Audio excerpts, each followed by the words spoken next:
they can be inserted.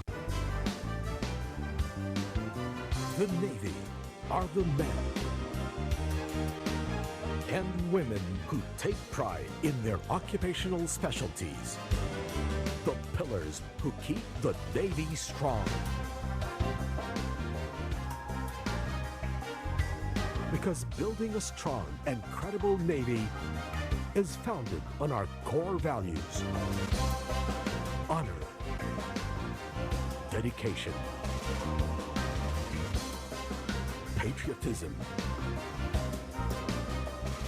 solidarity,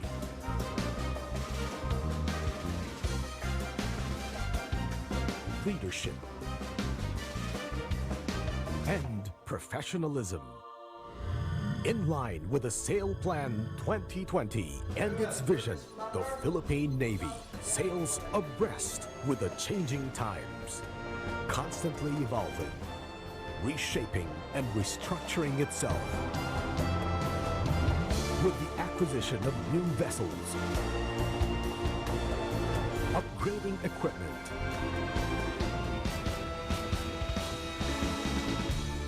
harnessing the Filipinos' natural talents,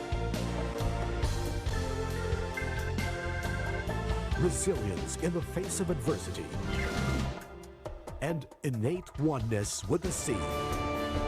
The Philippine Navy has earned its credibility. It is gaining new strength and is ready to sail rough seas when called upon.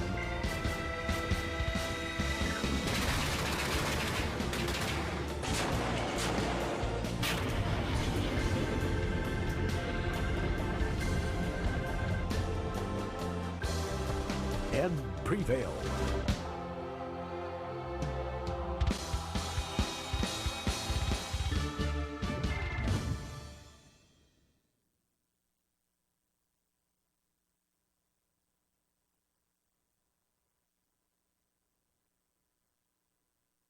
Ito ang DWWD 1134 kHz Katropang Radio. Iba tayo!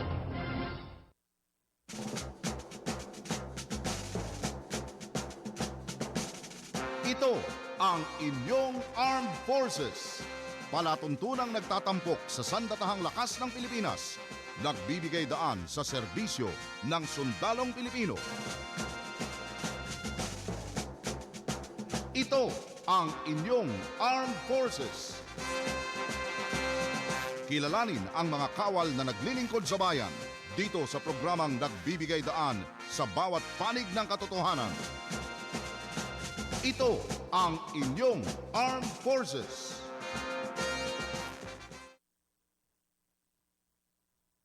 Sa ating mga tropang nakantabay at syempre sa mga tropa natin sa Luzon, Visayas at Mindanao, ako muli ang inyong katropang Glen, Gultian, na makasama po ninyo sa isang oras na talakayan dito po sa programang magbibigay ng impormasyon sa ating hukbong sandatahang lakas ng Pilipinas. Ito ang inyong Armed Forces. Mga katropa, sa ating pong mga masugid na taga-subaybay at taga-pakinig ng ating himpilan ng radyo sa DWWD at sa ating pong mga katropa na nakantabay sa ating Facebook Live, pwede nyo pong bisitahin po sa aming Facebook page, Katropa DWWD-CRS Virtual RTV. At kami po inyong mapapanggan at mapapanood dito po sa ating pong programa ngayong hapon. At mga katropa, sa hapon ito ay napaka-special na araw ngayong araw ng Lunes. Dahil tayo po meron pong mga bisita na ating makikipanayam at na kung saan ito ay magbibigay ng impormasyon na patungkol po sa ating mga hukbong Navy, hukbong dagat, mga katropa. Kaya sa mga tropa na nais pong magkaroon ng katanungan or opinion or nais pong magbigay ng kanilang mga sariling kuro-kuro katang-isip, katang-isip talaga ay type nyo na po sa ating comment box below at amin itong babasahin live on air dito po sa ating pong programa. At dahil ang oras po natin ganap ng alas 4:14 na po ng hapon, hindi na po tayo patatagalin kundi ipapakilala ko na po ang ating mga bisita na siyang magbibigay ng mga impormasyon patungkol sa ating tatalakayin ngayon. At ang ating pong mga bisita ay galing po sa Philippine Navy dahil ngayon pong Lunes ay ito po yung Navy Edition. So we're going to tackle about the offices, so mga ilang mga opisina ng Navy, at ibabahagi nila ang kanilang mga tungkulin at mga gawain doon sa kanilang mga opisina. Ngayon mga katropa, kasama natin ngayon ang mga tropa natin. Galing po sa Office of the Navy and Financial Management. Walang iba po yan, kasama po natin ang Administrative Officer ng ONFM. Walang iba po yan si Lieutenant Jonice Bertes, Philippine Navy. Ma'am, magandang hapon. Magandang hapon po. Ayan. At syempre, kasama rin po natin ang Civilian Supervisor ng Office of the Navy Financial Management. Walang iba po kundi si Miss Lorelia de la Cruz. Ma'am, magandang hapon. Magandang hapon, Katropang Glen, at magandang hapon din po sa mga taga-subaybay ng DWDD Katropa Radio. Ayan. Yeah. At mga katropa, nakilala niyo na po ang ating pong mga bisita at sila po mamaya kung meron kayong mga tanungan ay sila pong sasagot. Sasagot po ng ating pong talakayan. At syempre kung kayo meron questions, type lang po sa ating comment box below. At syempre sa mga tropa nating Navy na nakaantabi ngayon ay marami pong salamat sa Luzon at Mindanao at sa mga tropa natin na nanonood din sa labas ng bansa. And dahil nabanggit ko nga kanina mga katropa ay galing po sila sa Office of the Navy Financial Management. At dahil po dyan, tatalakayin po natin kung ano po ba ang meron sa ahensya o opisina na ito. Kaya kung kayo may mga katanungan about financial matters, nandito po ang ating pong mga bisita na si Mama Lieutenant Janice Bertes, Philippine Navy, ng Administrative Officer ng ONFM, at si Miss Lorelia de la Cruz, ang Civilian Supervisor. Kaya mga tropa, hindi natin po patatagalin dahil 16 minutes na at maya-maya patapos na naman ng isang oras. Tatanungin na po natin, Ma'am, ano po ba ang ONFM o ang Office of the National Navy.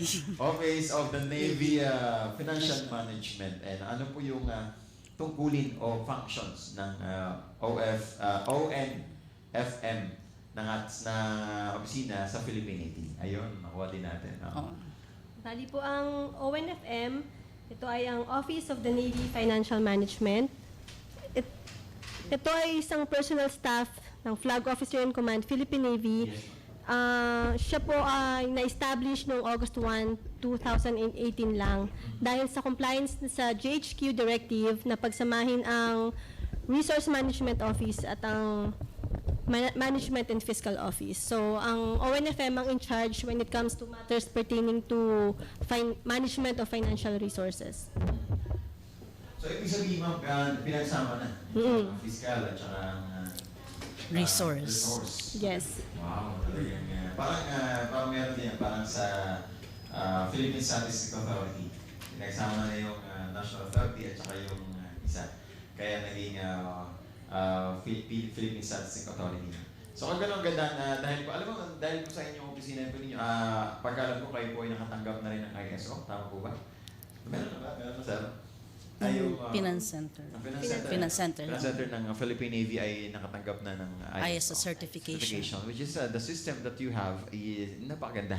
Kaya ito, hoping and praying na ang Office of the Navy of the Financial Management ay talagang makatanggap din soon. Kasi yan po, may naka-interview po tayo na the Philippine Navy are aiming na lahat po ng mga offices ng Philippine Navy ay magkaroon ng ISO certificate. Ang ganda ng hangarin At dahil po doon, ano naman po ang mga tungkulin at mga isinasagawa ng Philippine ng Office of the Navy Financial Management patungkol po dito sa mga budget na ibinibigay. Kaya sa ma'am, paano niyo po ito yung budgeting sa budget ninyo? Kunyari, sa isang kampo o sa isang opisina, may budget na binibigay. So, paano po niyo ito sinasagawa? Basically, sa headquarters, kami sa headquarters, tulad ng na-mention kanina, in charge kami sa financial management, financial resources management. So, ang unang-una naming step is we consolidate yung mga funding requirements ng mga different PN units natin at saka staff offices. So, yun, the Office of the Navy Financial Management, meron kaming mga branches sa opisina na in charge sa lahat ng phases ng budget cycle. So to start, yung Program and Budget Development Branch, with the help ng Financial Management Information System Branch, we collate all the financial funding requirements ng unit, we formulate the annual plan and budget. So yung annual plan and budget na yon, yun ang magiging source document namin in preparing our budget proposal. So yung budget proposal na yon, yun ang unang phase ng budget cycle. So upon the issuance ng Department of Budget and Management ng budget call, busy na rin kami doon sa ONFM mag-prepare ng budget proposal ng Philippine Navy. So andoon lahat, kami rin ang nag-prepare ng mga budget preparation forms na nire-require ng DBM, nag-encode sa online submission of budget proposal system ng DBM. So from there, lahat ng, yung budget proposal ng Philippine Navy will form part ng budget ng government na in the form ng National Expenditure Program na sinasubmit ng Presidente sa Congress after ng rendition niya ng State of the Nation Address. So after noon sa NEP, doon pa rin papasok yung PBDB sa budget legislation phase. Although yun ay in charge na yung Congress, ang part ng Office of the Navy Financial Management, we provide all the information na kakailanganin ng ating flag officer in command when it comes to the defense ng inyong budget na sinubmit para sa Congress. So andun yung mga documentary requirements ng Senate tsaka House of Representatives, plus we prepare yung mga answers ng command para doon sa mga questions na na-raise during sa technical budget hearing or sa budget hearing ng mga committees. So during that year, nag-overlap yung function ng opisina when it comes to execution. Yes, ma'am. Kasi at January 1, start mo na yun ng implementation ng budget mo. So if the GAA has been approved ng later part ng taon, so yun na yung authorization mo mag-incur ng obligation when January 1 mag-start ng taon. Since ngayon, ang GAA natin ay na-approve ng January 6, ang DBM ay nag-issue muna ng obligational authority for 1 year. So doon, ang in charge naman sa implementation ng ating budget sa ONFM ay ang Fiscal Resource Allocation Branch together with the Pre-Audit Branch.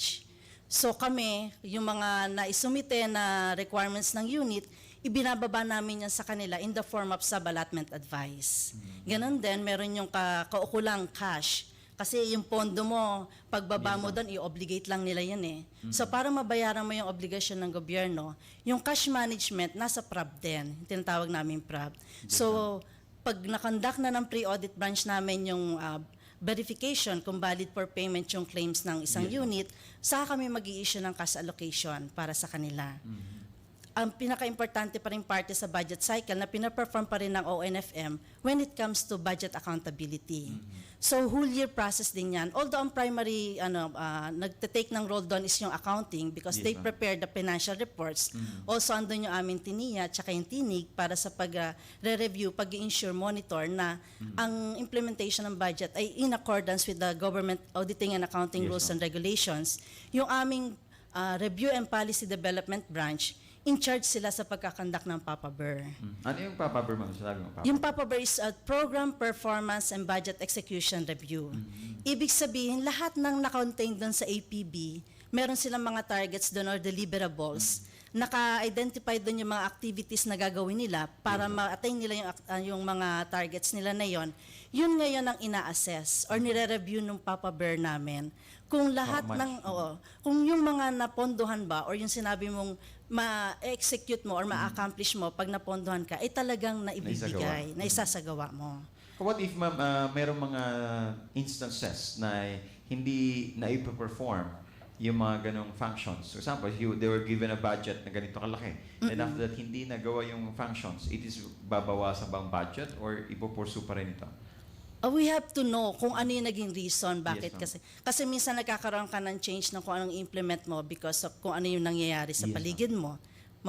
Minsan may mga situation na hindi mo na foresee kaagad nangyari, so na pansamantala na side mo na put on side mo, na set aside mo na yung iyong activity. So i-require mo muna sila ng parang justification or i-reason out mo, ipaliwanag mo na nila why they were not able to conduct yung provided na hindi nila din nagamit yung budget. Pero ibang bagay naman ang aspeto na hindi mo na-deliver yung activity mo, pero nawala yung budget sa iyo. O kailangan talagang pasusin pag-aralan yun at malaman kung ano yung kadahilanan doon. So, ma'am, sa duration na, ma'am, gusto ko matanong sa preparation phase po ninyo, ma'am, gaano po katagal ang preparation ng pag-submit ng budget?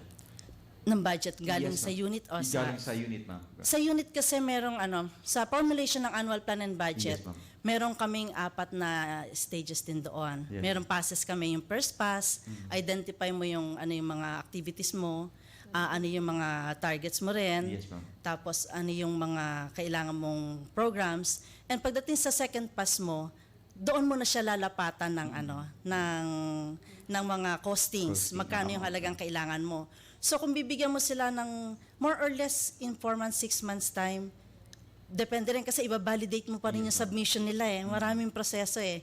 Iba-validate mo. Siyempre, pag nakita mo yung review mo noon, ibabalik mo sa kanila para i-correct or i-correct yung kanilang proposals based dun sa recommendations ng committee. Actually, we have the PBAC, the Program and Budget Advisory Committee. Meron kaming body na nagre-review talaga ng mga proposals nila. So, siguro in the most na 6 hanggang 8 months, makaka-prepare sila ng budget galing sa baba, papunta rito sa headquarters. Ideal mo na yun na Ma'am, have you been experienced na pagdating sa proposal, ay meron mga nare-reject din na kasi there's some na mga instances sa government na nare-reject yung mga proposals. Have you been experienced sa office po ninyo, ma'am, na nare-reject or wala naman? Marami rin. Marami din. Kasi syempre may mga, una-una kasi may guidance tayo, ma'am, na. Yes. Wala sa guidance. So, prioritize muna kung ano yung nasa guidance. Okay. So, i-evaluate pa rin kung sino. Oo. Kasi limitado yung resources natin. Sa bagay, oo. So, kung sabi nga, kung ano yung budget na meron lang, ay hati-hatiin yan. Sa opisina, tama po, ma'am, hindi ako nagkakamali. Sa mga units. Sa mga units, oo. So, depende pa rin yun sa priorities ng government pa rin, kung ano yung ibibigay nilang, ano yung priorities ng mga agencies i-perform. Tapos Yes. may trust pa rin yung command. So, meron ka pa rin capability plan na kailangan mong i-attain. So, hindi lahat, siyempre andun yung wish list mo, pero hindi lahat na pagbibigyan. I-evaluate, i-review pa rin talaga may. Tama, matindi. No? Kasi pagdating sa pag-review ng mga isasabit mo, pag-review pa lang, ay matagal na rin yung stage na yun. So, it takes time bago pa ma-aprobahan. Yes. Oo naman. Sa inyo, ma'am, gano'ng matagal yung pag-approve na? Ng APB proposal, Yes, yung APB. So sa amin sa unit kasi, sabay-sabay yung proseso ng lahat ng unit. Yes. So kailangan i-consolidate mo yung lahat ng unit na yan. So kung bigyan mo ng bawat isang phase ay 1 hanggang 2 buwan, so the most na yung mga 8 or 6 months, magkakaroon ka ng approved annual plan and budget. Yung budget na rin na yun na binigyan, enough na rin na yun. Minsan, have you been experienced mo na rin nagkukulang or sobra pa? Sinasabi naman talaga natin palagi, kulang ang budget na. Ayaw mga tropa na talagang napaka matindi, malalim, mayroon tayong kapag wala tayong deeper understanding on that. Ayaw mga tropa, pero bago po natin tutuloy-tuloy ang ating pag-uusapan, magkaroon mo tayo ng konting pagpakilala ng ating hibigan. Ito ang DWW 1134 kHz. Balita, impormasyon at musika. AM at pinagsama. Ito ang Katropa Radio. Iba tayo. Kayo ay nakatutok sa 1134 kHz. DWDD Katropa Radio. Iba tayo. Kami po ay kasapi ng KBP, kapisanan ng mga broadcaster ng Pilipinas. Sa pagkising sa umaga, ngiti ko'y masaya. Narinig sa radyo, boses ng katropa mo. Iba't ibang uri ng kwento, mapapakinggan dito. Sa Luzon, Visayas at Mindanao, pati sa buong mundo. Makinig na sa katropa, dito mag-iisa. Makisaya, makibalita, makiawit sa musika. Sabay-sabay at sama-sama, tungo sa pagkakaisa. May number ka na? Pa-3 na tayo. The best at bida ka dito sa Katropa Radio. Iba tayo. Ito ang DWWD 1134 kilohertz. Katropa Radio. Iba tayo. Ayan, magandang hapon muli mga katropa. At syempre bumabalik po ang inyong programa ng inyong Armed Forces. At kasama pa rin natin ang ating po mga bisita. Magandang si Mama Lieutenant Janice Bertez, Philippine Navy, Administrative Officer ng Office of the Navy Financial Management. At si Mama Miss Lorely de la Cruz, Civilian Supervisor ng Office of the Navy Financial Management. At mga katropa, sa ating pong patuloy na pagkakaroon ng pahalakayan patungkol po sa functions and sa pag-perform ng mga tungkulin ng ating Office of the Navy Financial Management ay ating pong itutuloy ito dahil nagkaroon tayo ng counting technical problem. So balik po tayo doon. Sa mga tropa natin na nakaantabay ngayon ay kayo po humingi ng pasensya. Bago po na, binabati po natin ang mga tropa natin na nakaantabay na sina Diggs Dems, Navy Huya, at syempre sa mga tropa natin nakatutok sa Luzon, Visayas at Mindanao, at syempre sa mga viewers natin na nakatawag sa abot tayo ng mga hundreds at hundreds viewers. Marami pong salamat sa inyong pagtutok at lalo sa mga tropa nating Navy na nakaantabay ngayon. Mga tropa na natakal na po natin yung functions in accordance sa budget ng na ibinibigay. Ang nagbibigay naman ito yung government. Government, yeah. Government. So, yung opisina ng Office of the Navy Financial Management, kayo na po yung nagbabudget noon kung paano po i-distribute yung budget na meron. Tama po ba? Kami yung nagpapacilitate facilitate. ng pagbabudget. Nag-spearhead kung paano effectively ma-manage yung pondo natin. Yes, ma'am. So, kayo na rin mo, ma'am, yung nag-distribute nito? Based on their proposal requirements nila. Pero ma'am, sa inyo ma'am, di ba, dahil kayo ang sabi nyo, nakadepende sa proposal nila, ay yung mga proposal ba nila ma'am, mayroon kayong mga tendency na disregard nyo muna?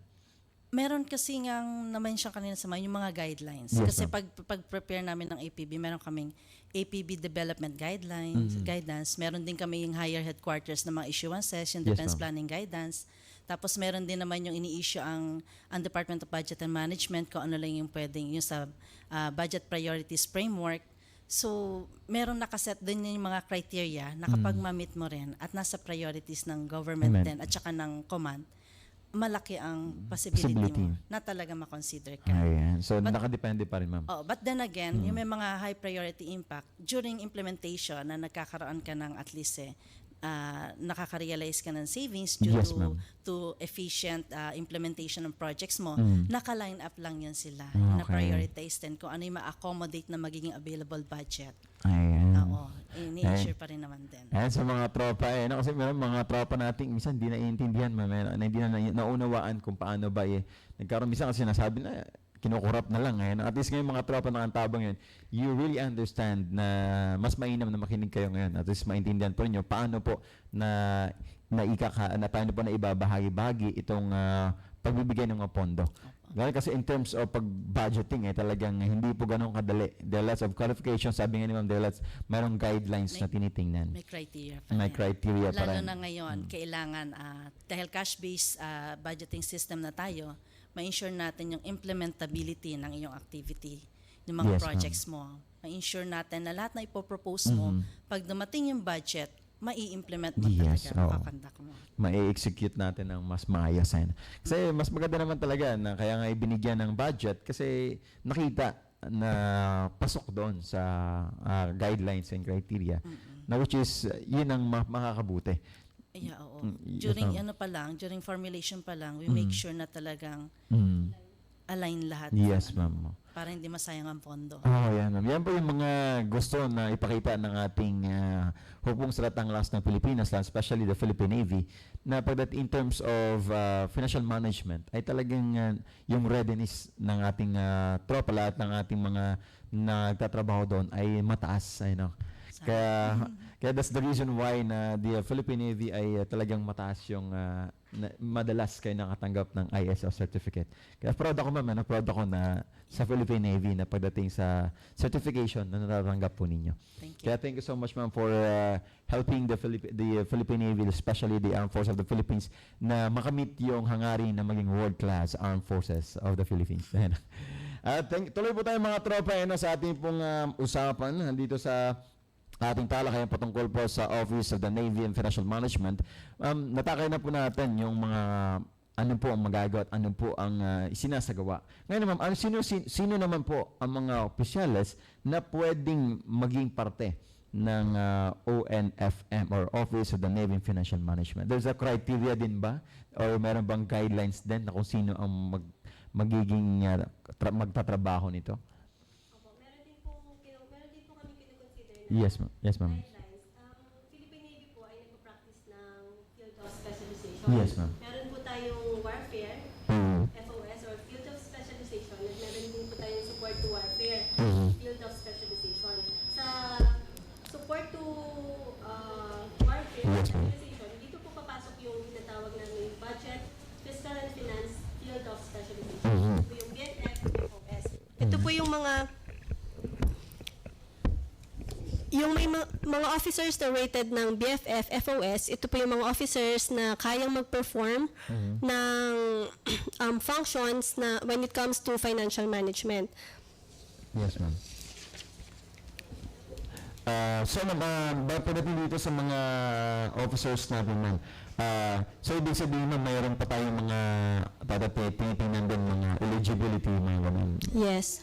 Sa support to, like for example, sa support to warfare kasi, aside from the BFF, meron tayong mga logistics, personnel, ganun yung example ng mga support to warfare. So sa BFF naman, meron tayong tinatawag na eligibility listing. Yes, ma'am. So kailangan, may criteria siya. Like for example, nakakuha siya ng minimum schooling and training para makuha niya yung BFF eligibility.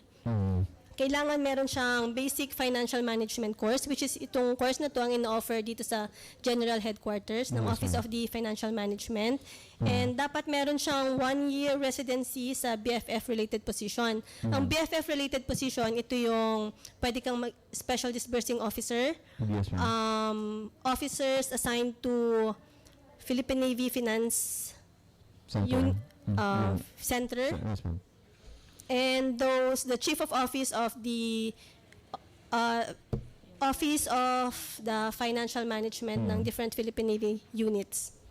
So, paano naman, may mga ibang, lalo pag bagong administrator or bagong, hindi naman kasi mga officers natin na hindi naman naglalagay doon sa isang unit. Example nga, what if na bagong administration and then gusto niya ito si isang other person lang na ilagay niya dito sa budget na ito.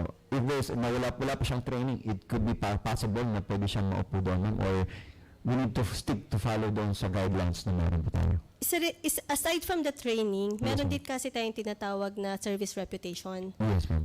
If this person or if this officer, na-earn niya na yung service reputation niya, pwede naman natin siyang i-equip with the training Yes, para ma'am. ma-qualify na siya sa eligibility. So, ibig sabihin, hindi pa rin talaga allow. Kasi, they will undergo pa rin ng training. Kasi, sa bagay, yung mga tropa na mahirap naman talagang ipasok yung bago yung isang tao sa isang bagay na hindi niyo pa nalalaman. Tapos, di ba, ma'am? Maragdag ka, ma'am. Actually, kung noon meron silang tinatawag na parang commander's prerogative, pero ngayon open na yung mind ng mga officers natin na we would like to professionalize the organization. So Yes, that's ma'am. why yung mga commanding officers na nauupo, nagre-request din sila ng recommendation or list of officers na pwedeng mag-assume ng position as yung sa financial management. Yes, ma'am. Kailangan nila ng bagong chief of office of financial management. Magre-request sila, then magsasubmit ng list kung sino ang doon, then i-deliberate. So kung sino ang makakamit ng mga requirements na kailangan para dun sa position na yon, yun ang ire-recommenda pa rin ng FOS, The Career Administration Board, sila ang magre-recommend Yes, ma'am. based from the qualifications or kung na-meet na yung mga criteria, sila yung i-recommend para sa position na yun.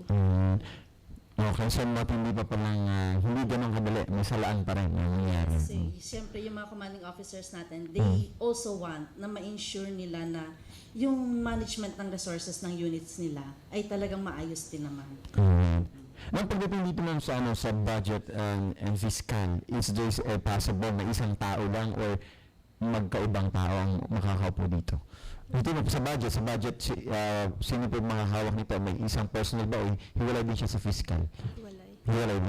magkahiwalay. Kasi in terms, aside from the check and balance, which is very important sa financial resources management, yung laki ng responsibilidad mo. Hindi ka Tulad kaya. yung nabanggit ko kanina, sa office, may mga branches, respective office na nag-oversee, na ma-perform ng opisina yung kanyang mga functions. So if you want to have a quality output or performance ng function mo sa opisina, kailangan rin makafocus doon at makapag-specialize yung mga tao doon para ma-deliver nila kung anong kailangang output ng office. Okay. So, sa mga tropa natin, syempre sa mga officers natin, it is the officers only of the Armed Forces of the Philippines, ma'am, or there's a civilian na umupo dito sa mga positions na ito? The same dun sa may FOS sila. Kami rin sa civilian. Yes, ma'am. We are really thankful sa sa command kasi they Yes, ma'am. consider us as institutional memory. Kasi Okay. we know that the officers, they come and go. Yes, ma'am. So nagpapalit palagi. And it is not overnight na matututunan ng isang tao talaga, kahit na civilian din, yung trabaho. So the civilian employees are there. We are now called Civilian Human Resources. Yes, ma'am. We are there. Meron din kami kanya-kanyang parang rating din. So meron sa aming budget officer, no, doon kami in charge sa budget preparation, Yes, sa ma'am. PB formulation. Meron din kami mga fiscal examiners na sila doon sa okay. execution part. Meron din sa pre-audit na assigned. So, lahat ng branches din namin, meron din kami mga naka-assigned na civilian human resources na sumusuporta sa mga officers namin makapag-perform ng function ng opisina. Okay. Talagang hindi talaga mawawala ang malaking budget. Malaking asset talaga ang ating mga civilian human resource. Ayun, sabi nga po. At mga tropa, oras pa 41 minutes mga lipas ang alas 4 ng hapon sa ating pong pagpapatuloy. Magkaroon na tayo ng pagpapakilala ng ating himpilan. Ito ang DWWD 1134 kHz. Balita, impormasyon at musika. AM at FM pinagsama. Ito ang Katropa Radio. Iba tayo. Kayo ay nakatutok sa 1134 kHz. DWDD Katropa Radio. Iba tayo. Kami po ay kasapi ng KBP, kapisanan ng mga broadcaster ng Pilipinas. Sa pagising sa umaga, ngiti ko'y masaya. Narinig sa radyo, boses ng katropa mo. Iba't ibang uri ng kwento, mapapakinggan dito. Sa Luzon, Visayas at Mindanao, pati sa buong mundo. Makinig na sa katropa, dito di ka mag-iisa. Makisaya, makibalita, makiawit sa musika. Sabay-sabay at sama-sama, tungo sa pagkakaisa. The best at bida ka dito sa Katropa Radio.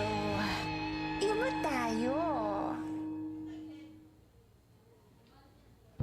Ito ang DWWD 1134 kHz Katropa Radio. Iba tayo! Mga tropa, muli pong bumabalik ang inyong katropang Glen, Gultian dito po sa programang inyong Armed Forces at patuloy na magbibigay ng impormasyon na patungkol po sa ating Office of the Navy Financial Management. Mga tropa, na sa ating mong pagpapatuloy, kasama pa rin natin ang ating mga bisita na siyang magtatalakay at magbibigay ng impormasyon patungkol po sa ating usapin, patungkol po sa mga budget and financial matters ng ating pong Philippine Navy. At mga tropa, tuloy po tayo. Pinag-usapan namin kanina ay kung kayo hindi nakantabay, patungkol na po kami doon sa qualified officers na pwedeng umupo doon sa mga posisyon na patungkol po dito sa budget and fiscal eligibility. Ma'am, pagdating naman sa sa budget and fiscal and financial eligibility, sino po yung mga nakatala doon? Yung mga naitatala ng mga po ba ito kung sabing budget and fiscal eligibility list? Ayan. Budget, fiscal, and finance eligibility listing. Ito yung isang list or listahan ng mga officers kung saan qualified silang mag-handle ng mga BFF-related positions. Okay. Dito na lang kukuha ang Career Administration Board Like for example, may bakanting position, isang BFF-related position. So doon sila kukuha ng isang officer based doon sa listing na yon. Okay. So, ibig sabihin po, ma'am, yung mga officers na to, either going to magpapas sila para doon sa mga qualifications or they are talagang mga appointed or appointed sila dahil qualified sila dito at para makasama sa list. Yes.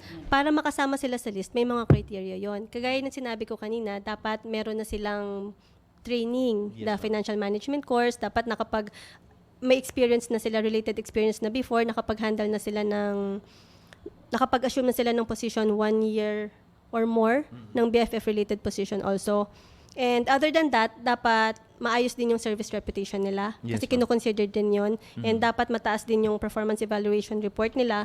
And nag-undergo din naman ng background check yung board to ensure na qualified sila and they have the integrity para mapabilang sa listing na yon. So once na nakapaloob ka na doon sa eligibility listing na yon, pwede ka na i-consider or recommend for BFF-related positions. Okay. So, ito ma'am, follow-up questions ko lang ma'am. Hindi porke ang isang officers ay qualified na, do you think ma'am mayroon pa rin possibility na hindi sila naupo doon sa mga positions na yon? Yes, marami pa rin namang factor. So, from time to time, nagkakaroon naman ng background check, nagkakaroon naman ng deliberations. Like, for example, may erring personnel na kasama dun sa list. Yes, ma'am. Pero, na-charge siya nakapag-violate siya. Automatic siyang disqualified or madidelist. Mari-remove siya from the listing. Iba yung mga terminology, ma'am. Na-delisting First time ko na rin delisting Ayan mga tropa, talagang matindi. Mas mahirap itong part kung tayo mismo ay hindi natin naiintindihan ito. Kaya sa mga tropa natin, mas mainam na matuloy kayong magantabay, lalo na sa mga sundalo natin na nakikinig ngayon. At least may unawaan nila na, kasi minsan marami tayong mga tropa na hindi maintindihan kung paano yung positions na ito. Hindi porke ganyan. Nandun pa rin yung yung pag-iisip na gano'n. Kaya mas mainam na ipapaliwanag ni ma'am na yung patungkol dito sa mga qualifications. Pagdating na ma'am sa paano naman to na-maintain yung standards ng eligibility list nito? Paano ito na-maintain yung ganitong pamaraan? So other than dun sa sinasabi nila na subject pa rin palagi sila sa review ng performance nila. Yes, ma'am. Siyempre yung depende rin sa mga feedbacks sa kanilang mga OIC superiors. Part pa rin doon ay yung pagbibigay sa kanila ng pagkakataon na maka-attend ng mga ilang training seminars para ma-enhance or ma-update yung kanilang kaalaman tungkol sa financial management, management ng financial resources natin. So ganun pa rin. From time to time, nagkakaroon din tayo ng gathering ng mga nasa BFF list. Para at least makita rin nila kung sino yung mga kapartner nila sa pagpe-perform ng trabaho na ito sa organization.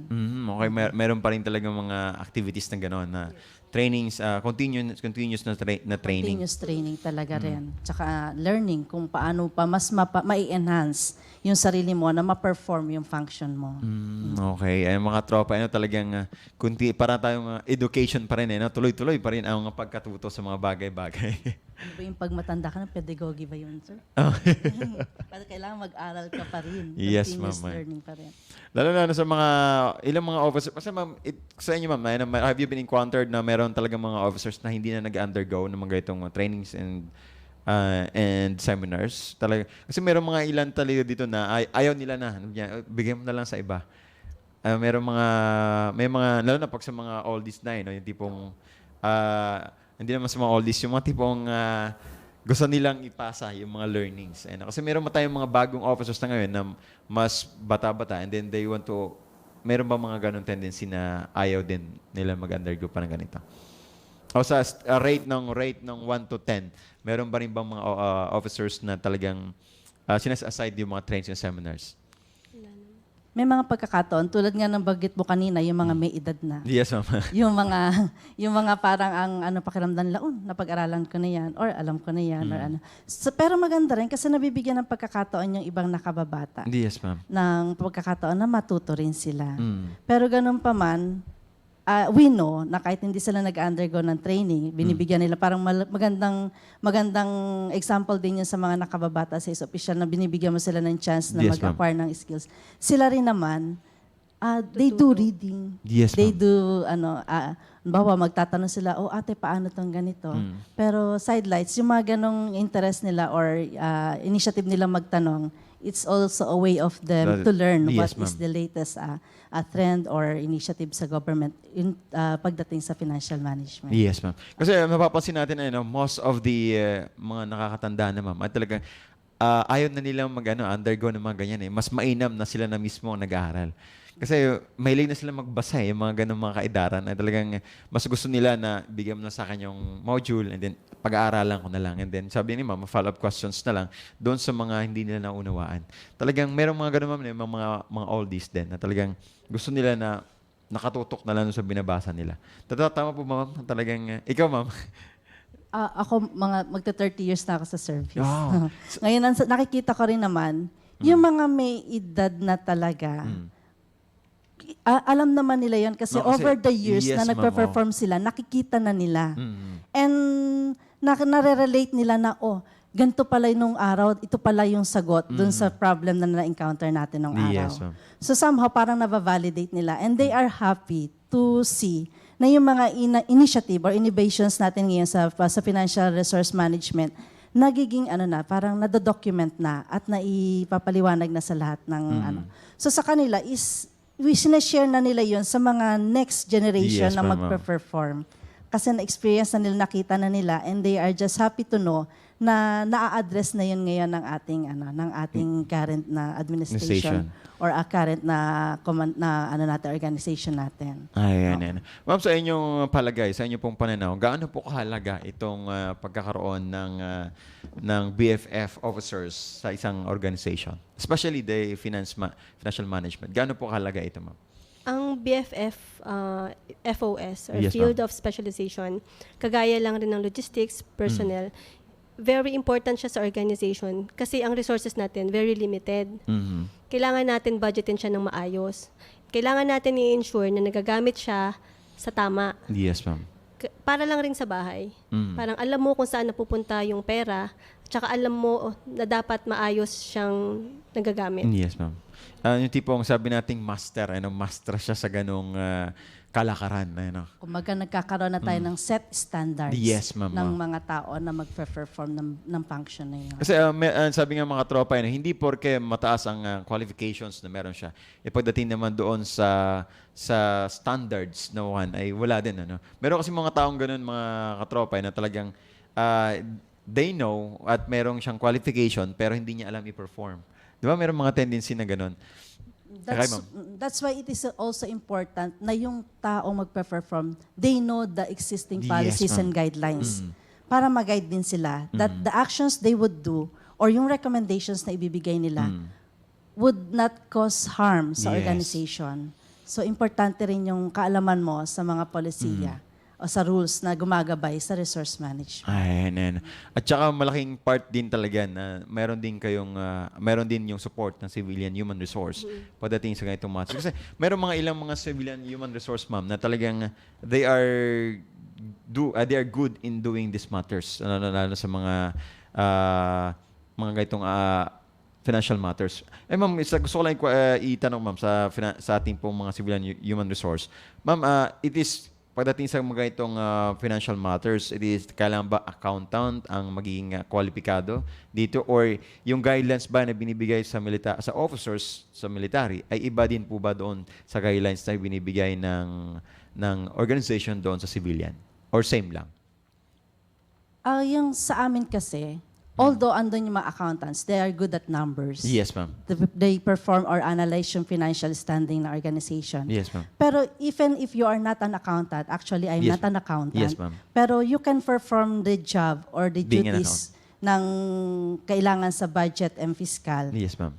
It is on the attitude of the person and his initiative to understand and learn what he is tasked to do. Yeah. Yun ang importante rin. At saka syempre, kung maganda yung attitude niya sa trabaho at talagang ang niya is team player siya ng isang organization, kahit na ano ang natapos mo. Although, maganda nga yun, may background ka sa number kasi Yes, ma'am. budget ay numbers.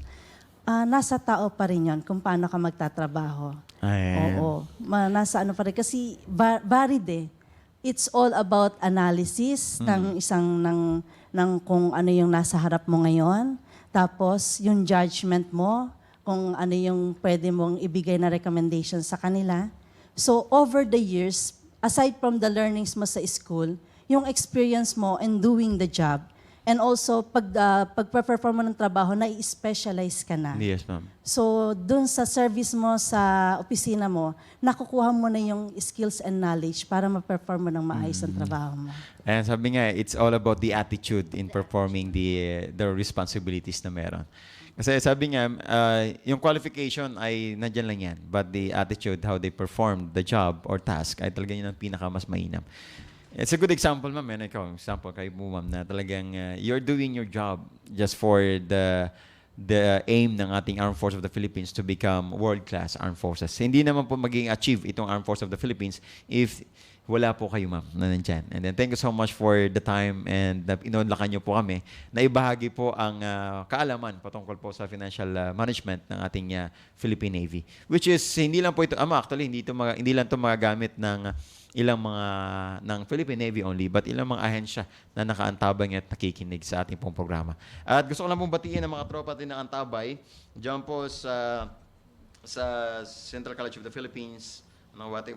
Classmate, pabati naman. Thank you so much. Talagang magagamit natin yung learnings na discuss ngayon sa ating financial management subject. Yan, I'm very thankful kasi diba, sa masters ay pinag-aralan din yung financial management. Kaya that's why I have an idea about the cycle, may mga phases. Fiscal administration. Yes, ma'am. Kaya thank you so much for the information and na nabigay niyo po sa amin ngayong umaga. Ay, ngayong hapon, Este. At sa mga tropa natin nakantabay ngayon, ang oras po natin 56 minutes, makalipas ang alas 4 at ilang minuto na lang tayo po yung magpapaalam na sa ating mga programa. At bago pong lahat, ma'am, bago po tayo magtapos, ay meron po kayong gustong batiin, pasalamatan, or mensahe po ninyo sa ating mga katropa na nakikinig at nakantabay ngayon dito po sa ating programa, ang inyong Armed Forces. Ayan. Bago po tayo mag-end, pwede po namin i-invite for those officers, Philippine Navy officers who want to be part of the BFF-FOS, pwede po silang mag-signify ng intention to undergo financial management course. Yes, ma'am. Pwede po silang mag-signify sa office provided they are being recommended by their unit commanders. And para for programming purposes, maisama yung pangalan nila. And yung itong financial management course will be conducted by the GHQ. Yes, ma'am. Nag-shoot out lang naman sila ng message prior the conduct of the said course. Yes, ma'am. And other than that, ang Philippine Navy Finance Center is also conducting the Fund Accountable Officers Seminar. Makakatulong din to for the budget, finance-related trainings. Yes, ma'am. So, bago po tayo magpaalam, ano po yung mga expect ng ating mga tropa sa Office of the Financial Management? Ano po yung mga pwede natin abangan sa mga activities, ma'am? May mga activities kayo na gagawin for this year?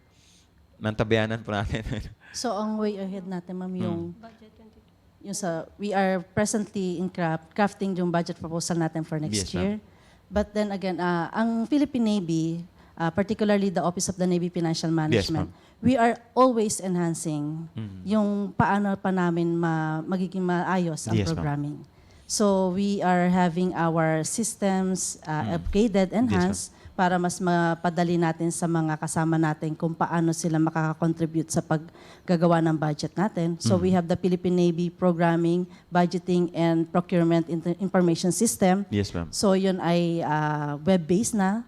So yung mga nasa PN units natin that contribute yung anong inputs ng command, para sa command, they can access the system online sa web. And also, we are promoting na yung aming trust ngayon is the effective programming towards efficient utilization ng pondo natin. Yun ang parang way ahead namin. No single centavo na mapapapunta sa kawalan. Thank you so much, ma'am. Thank you so much sa inyo pong pagbigay ng impormasyon at syempre sa mga paalala din. At sa mga tropa natin, ng mga officers na nakiantabay ngayon, no? Kung gusto nyo mag-apply. Nina-apply ba yan, ma'am? Or nare-registered yung pagiging isang BFF officer? Na-apply. Na-apply din po talaga. Ay, mga tropa, maraming pong salamat sa inyo pong pagtutok dito po sa ating pong programa. Ma'am, bago pong lahat, bago po tayo magpaalam, may parang gustong pasalamatan or batiin? Nais po naming batiin ang aming Flag Officer in Command, Philippine Navy, Rear Admiral Giovanni Carlo J. Bacordo, Armed Forces of the Philippines, at ang aming Director, Yes, ma'am. Director of Office of the Navy Financial Management, Captain Areneo D. Batung, Philippine Navy General Staff Corps, kasamahan naming mga officers, enlisted personnel, and civilian human resource ng ONFM. Ayan, Ikaw, ma'am, may pasalamatan ka, ma'am. Wala, no? Okay na po. Ay, ganun din. Ewan, mga katropa, maraming pong salamat. At ma'am, maraming pong salamat siyempre sa ating pong nakasama ngayon ng Administrative Officer ng Office of the Philippine Navy Financial Management, Lieutenant Janice Bertes, Philippine Navy. Ma'am, thank you so much.